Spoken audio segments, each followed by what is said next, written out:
नमस्ते देवियों सज्जनों, कैसे हैं आप लोग। मैं गोपाल झा एक बार फिर आपके सामने बहुत ही इंटरेस्टिंग चैप्टर लेके आ रहा हूं।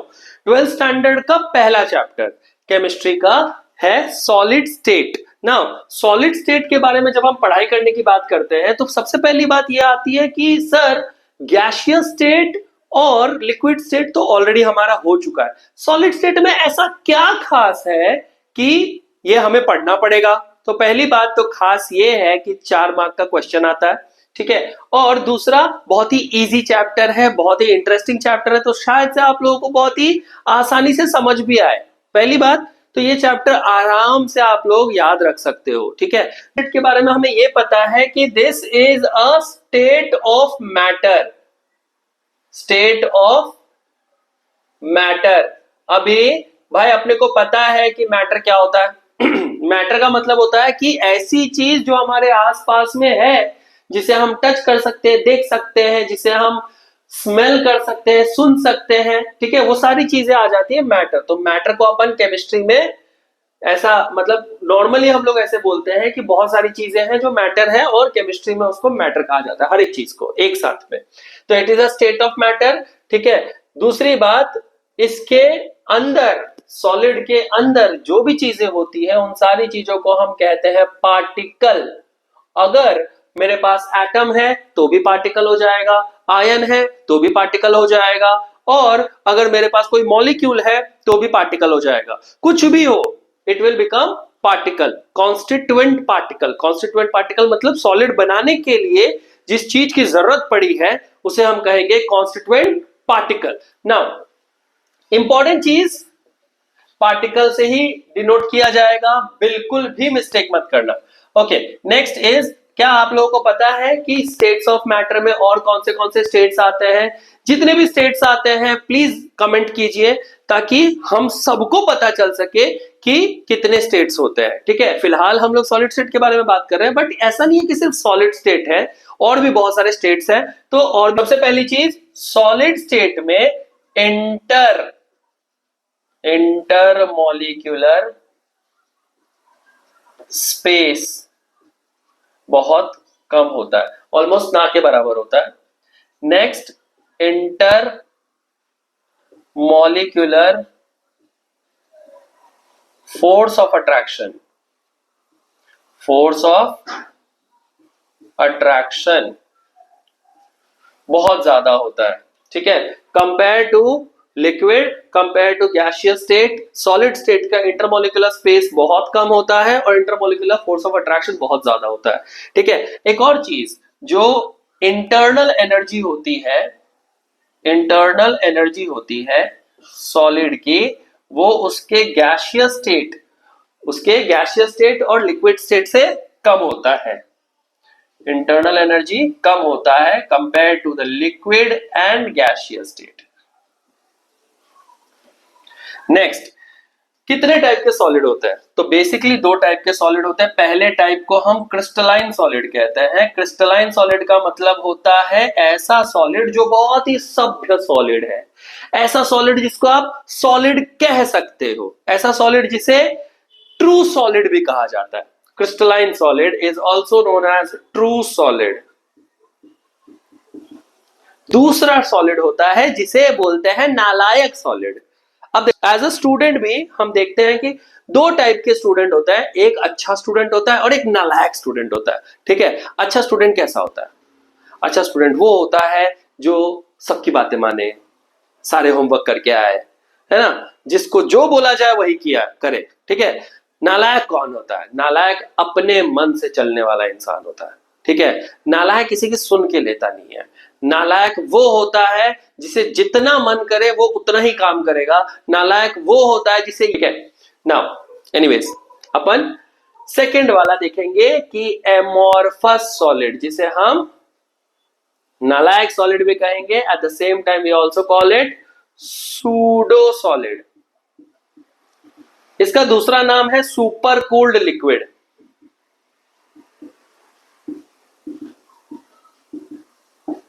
Now next is crystalline solid कैसा होता है। तो क्रिस्टलाइन सॉलिड की खास बात यह होती है कि इसमें बहुत ही स्पेसिफिक अरेंजमेंट होता है, स्पेसिफिक अरेंजमेंट होता है एटम्स का। स्पेसिफिक अरेंजमेंट का मतलब क्या होता है? अपने को मालूम है कि कैसा एटम कैसे अरेंज होगा। अपने को मालूम है कि एक एटम के बाद दूसरा एटम कितने डिस्टेंस पे रहने वाला है।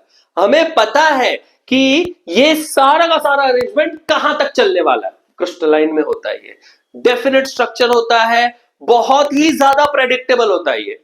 मतलब अपने को मालूम है कि ये दो एटम के बीच का डिस्टेंस कितना होगा। अगर अपने को रेडियस पता है तो अपन उसके पूरे के पूरे क्रिस्टल के बारे में जान सकते हैं। That is specific arrangement. No specific arrangement हम प्रेडिक्ट ही नहीं कर सकते कि कैसा होने वाला है सॉलिड। उसके बाद क्रिस्टलाइन सॉलिड जो होता है उसके सॉलिड को हम लॉन्ग रेंज ऑर्डर बुलाते हैं और इसके सॉलिड को हम बुलाते हैं शॉर्ट रेंज ऑर्डर। ये वाला जो होता है क्रिस्टलाइन सॉलिड, इसमें आइसोमॉर्फिज्म देखा जाता है। आइसोमॉर्फिज्म का मतलब क्या होता है कि दो सब्सटेंस है, ठीक है, दो अलग अलग सब्सटेंस है, अलग अलग एटम है, अलग अलग सब कुछ है, लेकिन दोनों का जो अरेंजमेंट है वो अरेंजमेंट सेम है। ठीक है, जैसे कि NaNO3 MgCO3। ठीक है, ये दोनों अलग अलग सब्सटेंस है, सोडियम नाइट्रेट मैग्नीशियम कार्बोनेट, दोनों अलग अलग सब्सटेंस है, बट इनका जो अरेंजमेंट है एटम का और इनका जो क्रिस्टल का अरेंजमेंट है सेम है। Same crystal arrangement, same crystal arrangement,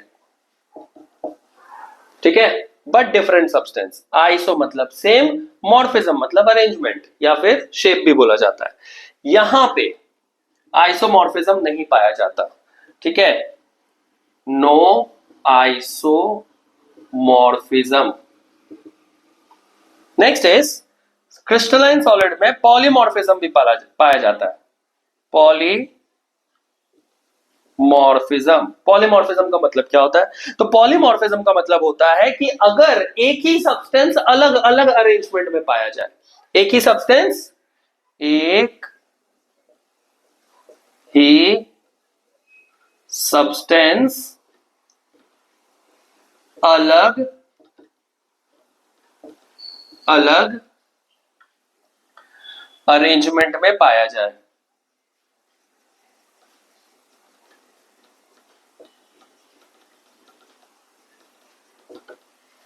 अगर एक ही सब्सटेंस को आप देखोगे तो आप लोगों ने नोटिस भी किया होगा, बहुत बार पढ़े भी हो 8th स्टैंडर्ड में, 9th स्टैंडर्ड में, 10th स्टैंडर्ड में, कि कार्बन जो होता है, कार्बन कभी कभी ग्राफाइट के फॉर्म में मिलता है, वही कार्बन डायमंड के फॉर्म में मिलता है, वही कार्बन फुलेरीन के फॉर्म में भी मिलता है, और वही कार्बन का एक एमॉर्फस फॉर्म भी होता है जिसको हम कोल कहते हैं, चारकोल कहते हैं, राइट।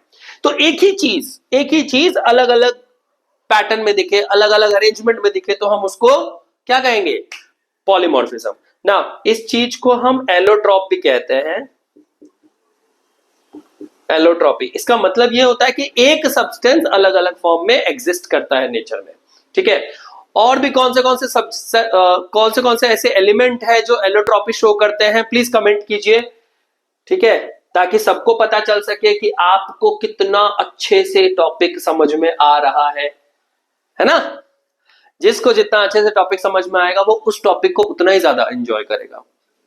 आपको भी टॉपिक को ऐसे मत पढ़ो कि ये मुझे एग्जाम में लिखना है, या फिर इस टॉपिक को कंप्लीट करूंगा तो मैं मेरे टीचर के नजरों में अच्छा हो जाऊंगा। नहीं भाई, ऐसा कुछ नहीं करना आपको।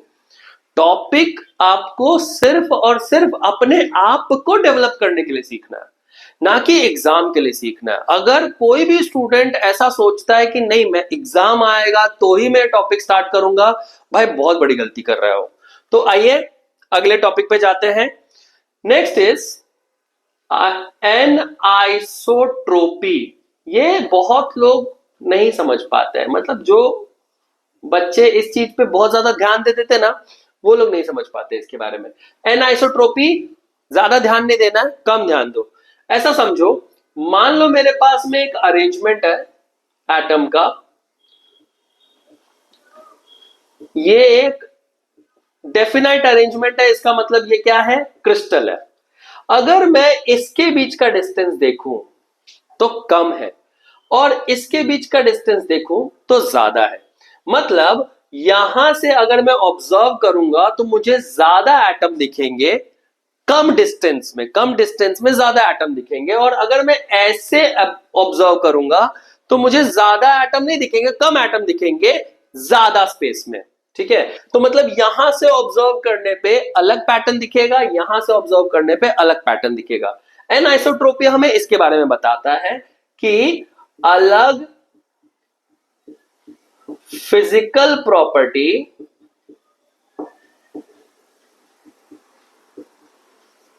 फ्रॉम अलग एंगल। ठीक है, अगर किसी भी सब्सटेंस को आप अलग एंगल से देखोगे तो आपको अलग फिजिकल प्रॉपर्टी दिखेगी। अलग फिजिकल प्रॉपर्टी का मतलब क्या होता है? फिजिकल प्रॉपर्टी का मतलब होता है अपीयरेंस, कोई भी चीज कैसी दिखती है, राइट। फिजिकल प्रॉपर्टी में एक बहुत ही इंटरेस्टिंग प्रॉपर्टी होती है जिसको बोलते हैं रिफ्रैक्टिव इंडेक्स। मतलब एक ऐसा सब्सटेंस जिसको ना ऐसा देखा तो मस्त दिख रहा है, ऐसा देखा दिख ही नहीं रहा है, मतलब ट्रांसपेरेंट हो गया, फिर ऐसा किया अभी रिफ्लेक्टिव हो गया। ठीक है, तो मैं एंगल जैसे ही चेंज करता हूं किसी भी सॉलिड का, एंगल चेंज करने पे मुझे उसकी फिजिकल प्रॉपर्टी चेंज हो जाती होती हुई दिखती है। ठीक है, तो उस चीज को हम कहेंगे एन आइसोट्रोपी। इसका मतलब होता है कि आइसोट्रोपी सेम डायरेक्शन, हर सेम प्रॉपर्टी हर एक डायरेक्शन में नहीं है, एन आइसोट्रोपी है अलग प्रॉपर्टी अलग डायरेक्शन में, अलग प्रॉपर्टी अलग डायरेक्शन, अलग एंगल और डायरेक्शन। ठीक है, आगे की बात देखते हैं। जो एमॉर्फस होता है, amorphous solid has amorphous solid has isotropy। बराबर। अब आइसोट्रोपी का एक, आइसोट्रोपी बराबर है ना, नालायक सारे एक जैसे होते हैं, उसमें कुछ भी अच्छा नहीं होता। नालायक मतलब नालायक।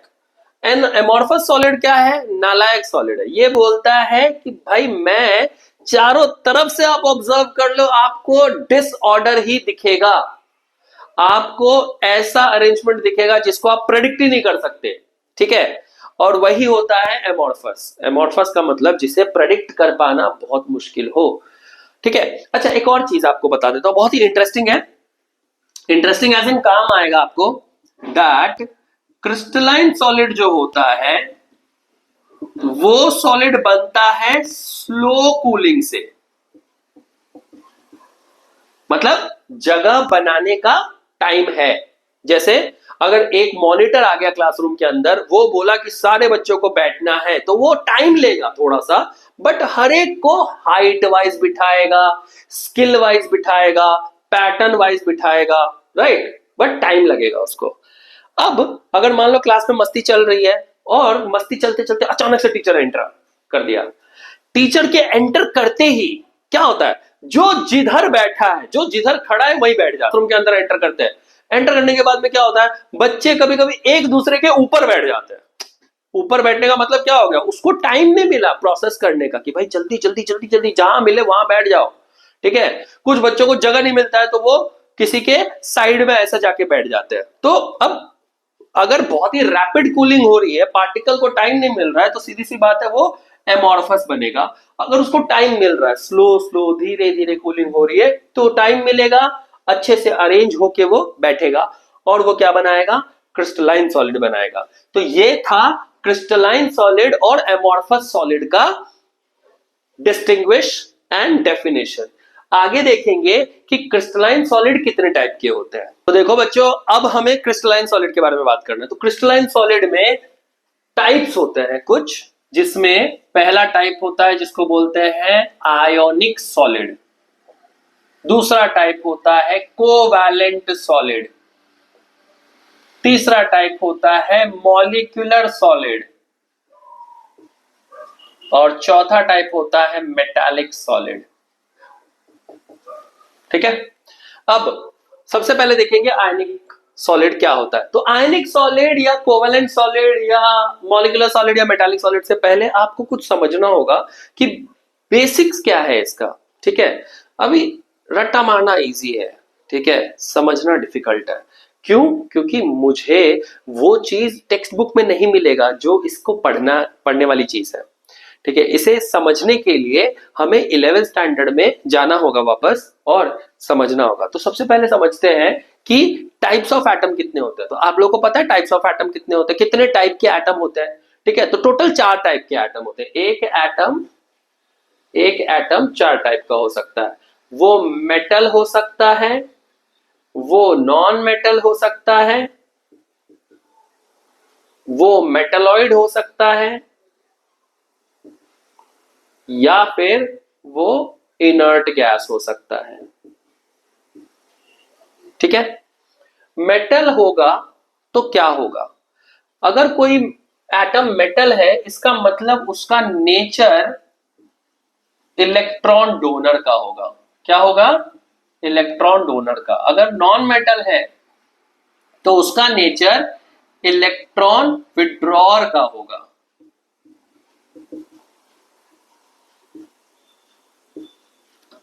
अगर मेटलॉइड है तो कंफ्यूज्ड नेचर वाला होगा, मतलब इसके पास दोनों नेचर होता है, कभी कभी इलेक्ट्रॉन डोनेट भी करता है, कभी कभी इलेक्ट्रॉन विड्रॉ भी करता है। ठीक है, इनर्ट गैस जो है ये नो रिएक्शन, मतलब ये किसी को भी कोई भी रिएक्शन नहीं प्रोवाइड करता है। ये बोलता है भाई अपन चिल रहेंगे, अपने को अकेले रहने का।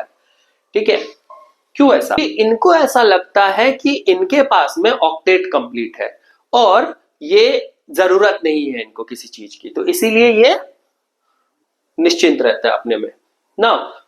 मुद्दा कहां चालू होता है? मुद्दा चालू होता है मेटल में और नॉन मेटल में। तो सबसे पहले यह ध्यान रखो कि नॉन मेटल्स कौन से तो याद रखो, फोन कॉल बाहर से आई पूछ कौन है।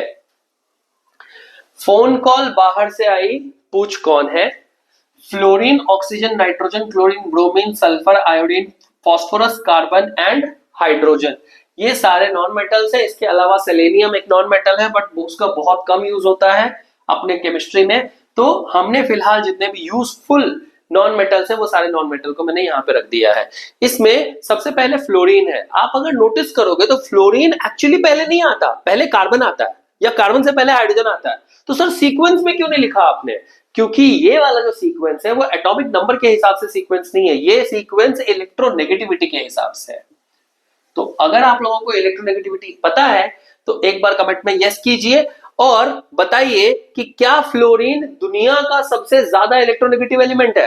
And the answer is yes, because fluorine सबसे छोटा नॉन मेटल होता है और इसके पास इलेक्ट्रॉन को अपनी ओर आकर्षित करने की क्षमता बहुत ज्यादा होती है। टेक्निकली इलेक्ट्रोनेगेटिविटी का मतलब यही होता है कि कोई भी नॉन मेटल अपनी तरफ इलेक्ट्रॉन को खींचेगा, वो बिना इलेक्ट्रॉन के रह नहीं सकता। उसका न्यूक्लियस उसको मजबूर करता है कि वो इलेक्ट्रॉन को अपनी तरफ खींचे। ठीक है, अगर मेरे पास एक नॉन मेटल है, क्या है? Non metal. अपन नॉन मेटल की जगह पे क्लोरीन लेते हैं, क्लोरीन है। दूसरा भी एक नॉन मेटल ही है, क्लोरीन। क्लोरीन के पास 7 इलेक्ट्रॉन टोटल, राइट? और ये वाले क्लोरीन के पास भी 7 इलेक्ट्रॉन टोटल। सॉरी, इसे भी एक इलेक्ट्रॉन की आस और प्यास, दूसरे क्लोरीन को भी एक इलेक्ट्रॉन की आस और प्यास। एक इलेक्ट्रॉन आए तो बात बन जाए, मजा आ जाए। तो क्लोरीन बोलता है ये क्लोरीन को, भाई मेरे को एक इलेक्ट्रॉन दे दे। ये क्लोरीन बोलता है सेम सेम, मुझे भी एक इलेक्ट्रॉन दे दे। तू एक इलेक्ट्रॉन देगा तो मेरा ऑक्टेट कंप्लीट हो जाएगा। मैं ये बोलता है कि तू इलेक्ट्रॉन देगा तो मेरा ऑक्टेट कंप्लीट हो जाएगा। दोनों के बीच में ये बहस चलती रहती है। तो केमिस्ट्री में झगड़ा नहीं कर सकते, केमिस्ट्री प्यार मोहब्बत वाला सब्जेक्ट है। तो केमिस्ट्री में क्या करते हैं ये दोनों डिसाइड करते हैं, अपन ना कॉम्प्रोमाइज करते हैं। ठीक है, तू मेरा एक इलेक्ट्रॉन ले, मैं तेरा एक इलेक्ट्रॉन लूंगा। टेक्निकली इलेक्ट्रॉन को हमारे चारों तरफ घूमना है। ठीक है, तो तेरा एक इलेक्ट्रॉन और मेरा एक इलेक्ट्रॉन, हम दोनों का इलेक्ट्रॉन हमारे चारों तरफ घूमेगा। तो इनका जो फाइनल डिसीजन होता है उसमें दोनों इलेक्ट्रॉन दोनों के चारों तरफ घूमते हैं, राइट? दोनों इलेक्ट्रॉन दोनों के चारों तरफ घूमते हैं और इससे बनता है कोवैलेंट बॉन्ड। ये कब बनता है? जब दो इलेक्ट्रॉन दो एटम के चारों तरफ घूमे, ठीक है, पूरा स्पेस ऑक्यूपाई करे, कोवैलेंट बॉन्ड बन गया। अब इस कोवैलेंट बॉन्ड में कोई भी पावरफुल नहीं है, दोनों समान समान, chlorine chlorine same element, no issue. But when it comes to chlorine with hydrogen, hydrogen बोलेगा मुझे भी इलेक्ट्रॉन चाहिए, मैं भी नॉन मेटल है, देखना, और क्लोरीन बोलेगा मेरे को भी नॉन मेटल, मैं भी नॉन मेटल है, मुझे भी इलेक्ट्रॉन चाहिए। इलेक्ट्रॉन किसके पास जाएगा? इलेक्ट्रॉन बोलेगा भाई एक काम करते हैं, अपन थोड़ा सा कॉम्प्रोमाइज करते हैं, इधर क्लोरीन थोड़ा ज्यादा पावरफुल है, तो क्लोरीन अगर ज्यादा पावरफुल है तो अपन एक काम करते हैं, क्लोरीन के पास ज्यादा जाते हैं, हाइड्रोजन के पास कम जाते हैं, ठीक है? हाइड्रोजन के पास भी जाना है बिकॉज नॉन मेटल है भाई, और क्लोरीन के पास भी जाना है क्योंकि वो भी नॉन मेटल है, बट पावरफुल कौन है? क्लोरीन ज्यादा पावरफुल है, ठीक है? तो जो ज्यादा इलेक्ट्रोनेगेटिव रहेगा, इलेक्ट्रॉन उसकी तरफ ज्यादा जाएगा, उसकी तरफ थोड़ा सा शिफ्ट हो जाएगा, ठीक है? तो जब इलेक्ट्रॉन शिफ्ट होगा तो नेगेटिव चार्ज शिफ्ट होगा, नेगेटिव चार्ज शिफ्ट होगा तो यहां पे बनेगा नेगेटिव चार्ज। बट ये negative charge complete negative charge नहीं होता, ये नेगेटिव चार्ज होता है पार्शियल नेगेटिव चार्ज। पॉज करके रिपीट सुनो, नेगेटिव चार्ज कंप्लीट नहीं होता, ये नेगेटिव चार्ज होता है पार्शियल नेगेटिव चार्ज, और ये होता है पार्शियल पॉजिटिव चार्ज, क्योंकि यहां पे नेगेटिव ज्यादा हो गया तो यहां पे पॉजिटिव ज्यादा हो जाएगा। तो इस सिचुएशन में एक सिंगल बॉडी जहां पे हाइड्रोजन भी है, क्लोरीन भी है, और उसके बीच में इलेक्ट्रॉन भी सराउंड करके बैठा है, ये बॉडी के अंदर एक पॉजिटिव चार्ज डेवलप हो रहा है, एक नेगेटिव चार्ज डेवलप हो रहा है। इसमें भी हम बोलते हैं कि there is a formation of covalent bond, but this covalent bond is polar, म्हणजे एक पॉजिटिव एक नेगेटिव दोनों बन रहा है एक ही सिंगल बॉडी में, तो इसको हम क्या कहेंगे? Polar molecule. दूसरा नाम डाइपोल, दूसरा नाम क्या बोलेंगे? डाइपोल, पोल पोल डाइपोल। नाउ ये वाले में पोलैरिटी आएगी? द आंसर इज नहीं। क्यों? क्योंकि दोनों सेम एलिमेंट है, तो नॉन पोलर। तो एक हो गया नॉन पोलर, एक हो गया पोलर, राइट? अब आते तीसरे कंडीशन पे। तीसरा कंडीशन है मेरे पास मेटल एक और एक नॉन मेटल है, क्लोरीन। अपना नॉन मेटल कॉमन है, क्लोरीन क्लोरीन क्लोरीन। ये क्लोरीन बोलता है मेरे को एक इलेक्ट्रॉन मिलेगा ना, मैं खुश है। मेटल बोलता है कि मुझे एक इलेक्ट्रॉन देना है भाई, मैं इलेक्ट्रॉन दे के खुश हूं, राइट? तो ये नॉन मेटल बोलता है, ये मेटल बोलता है कि मैं एक इलेक्ट्रॉन दे देता हूं तेरे को, चल। और क्लोरीन बोलता है ठीक है ना भाई, मेरे को एक इलेक्ट्रॉन मिल रहा है, मैं तो खुश, है कि नहीं? फुल मजे। इस केस में सोडियम अपना इलेक्ट्रॉन लूज कर देता है, तो सोडियम अगर इलेक्ट्रॉन लूज करता है तो उसके ऊपर एक नेट पॉजिटिव चार्ज लगता है। क्या लगता है? Net positive charge. यहां पार्शियल पॉजिटिव चार्ज था, यहां नेट पॉजिटिव चार्ज है, और इसके बगल में क्लोरीन चिपका रहेगा। इससे क्लोरीन थोड़ा बड़ा हो गया, इलेक्ट्रॉन आया, इलेक्ट्रॉन इलेक्ट्रॉन के बीच में रिपल्शन, रिपल्शन की वजह से थोड़ा सा शेप ज्यादा बड़ा। अब इसके पास आता है नेट नेगेटिव चार्ज, बिकॉज उसने एक पूरा इलेक्ट्रॉन एक्सेप्ट किया है, इसने पूरा इलेक्ट्रॉन डोनेट किया है। एक ने पूरा इलेक्ट्रॉन डोनेट किया, एक ने पूरा इलेक्ट्रॉन एक्सेप्ट किया। अब इसमें और इसमें आपको क्या डिफरेंस दिख रहा है? कमेंट करके बताइए। इसमें हम देख सकते हैं कि ये अलग अलग नहीं है, साथ में है, लेकिन इसमें हम देख सकते हैं ये दोनों अलग अलग है, दो अलग बॉडी है, दोनों एक दूसरे से बहुत इजीली अलग हो सकते हैं। यहां अलग होना मुश्किल है, यहां अलग होना आसान है। इसीलिए इस मॉलिक्यूल को हम कहते हैं आयोनिक मॉलिक्यूल या आयनिक कंपाउंड। इसे बोलते हैं पोलर मॉलिक्यूल, इसे कहते हैं नॉन पोलर मॉलिक्यूल। अगर ये चीजें समझ में आ गई तो आपको ये चीजें समझ में आ जाएगी कि टाइप ऑफ क्रिस्टलाइन सॉलिड क्या होता है। इतना क्लियर है? अब बढ़ते हैं आगे।